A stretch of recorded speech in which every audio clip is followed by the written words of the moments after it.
বিজয় দিবস 2025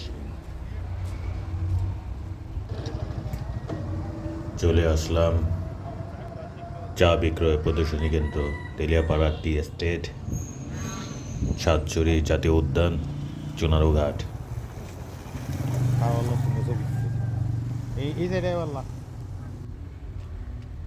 আর পাহাড়ি ঢলের সাথে চলে আসে আমাদের দেশে নদীতে এই সাদা বালু। সামনে যে চা বাগান অনেক দামি কইছি যে এই বালি, সাদা বালিগুলো সিলেটের দিকেই বেশি দেখা যায়।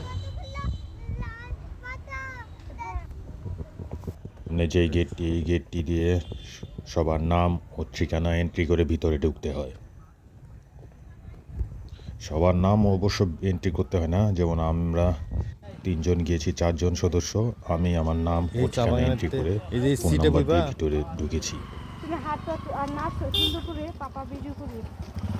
থেকে ঢুকার পর নাকি সামনে 2 মাইল পর্যন্ত 2 কিলোমিটার পর্যন্ত বাংলাদেশের চা বাগান আর অনেক অনেক পাহাড়।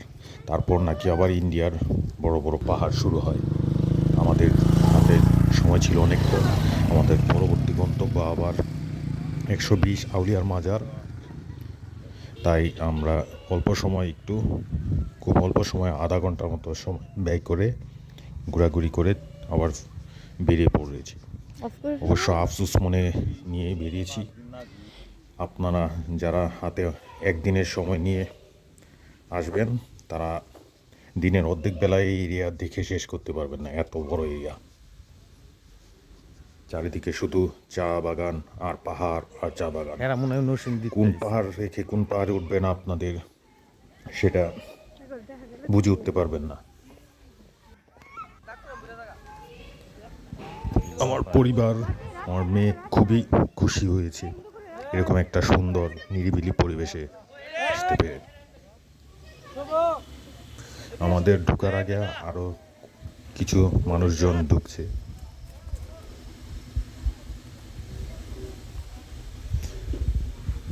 জায়গাটা মোটামুটি অপরিচিতই, অনেকেই হয়তো জানে না এই জায়গাটা সম্পর্কে, তাই ভিড় কম হয়। তা না হলে এত সুন্দর একটা এরিয়া, দেখার মতো একটা এরিয়া। হাতে প্রচুর সময় নিয়ে এই এরিয়াতে ঢুকতে হবে, কারণ আপনি পাহাড় ও চা বাগান দেখে শেষ করতে পারবেন না। এত এত পাহাড় আর এত এত চা বাগান। আমরা এই পাহাড়টায় ওঠার চিন্তা করলাম, অনেকগুলো সময় খুবই অল্প, তাই একটি পাহাড়ে উঠলাম।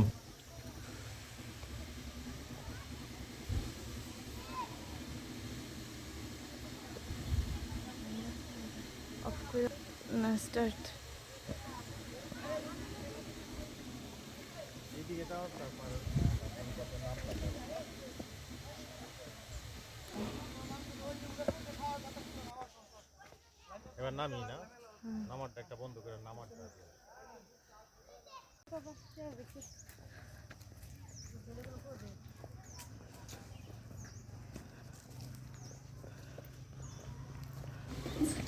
উপরে পাহাড়ে উঠে শেষ বিকেলটায় একটা দারুণ ভিউ পেলাম চারদিক, এবং নিচের পিচ ডালা রাস্তাটা দেখতে অসাধারণ সুন্দর লাগছিল। মাঝে মাঝে ছোট অটোরিকশা, বাইক পাহাড়ের সামনে দিয়ে চলে যাচ্ছিল। নিচে দিয়ে আমরা পাহাড়ের উপর ছিলাম। অসাধারণ অসাধারণ সুন্দর। বন্ধুরা, আপনারা চাইলে অবশ্যই হাতে সময় নিয়ে আসবেন এই জায়গাটা।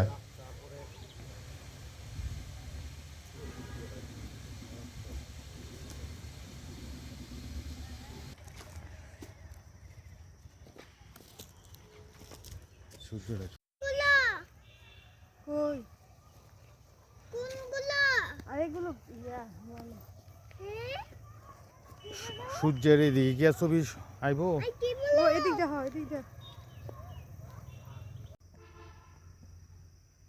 সবগুলো পাহাড়ের উচ্চতা প্রায় একই রকম মনে হলো, সবগুলি সমান সমান। আর থেকে নিচে সঠিক রাস্তা দিয়ে হাঁটবেন একটু সাবধানে, না হলে আমাদের মতো পরিস্থিতি হতে হবে। আমি একটু ভিন্ন পথে এগিয়ে গিয়ে দেখলাম একদম আমার বাম পাশটা অনেক ঢালু, ফাঁদের মতো। 5 থেকে 6 ফুট নিচু হবে, কারণ পড়লে পায়ে হাতে প্রচণ্ড ব্যথা পাবেন, তাই একটু সাবধানে খেয়াল করে হাঁটবেন। আমার বাম পাশটাই ছিল, ক্যামেরায় সেরকম ক্যাপচার করতে পারিনি।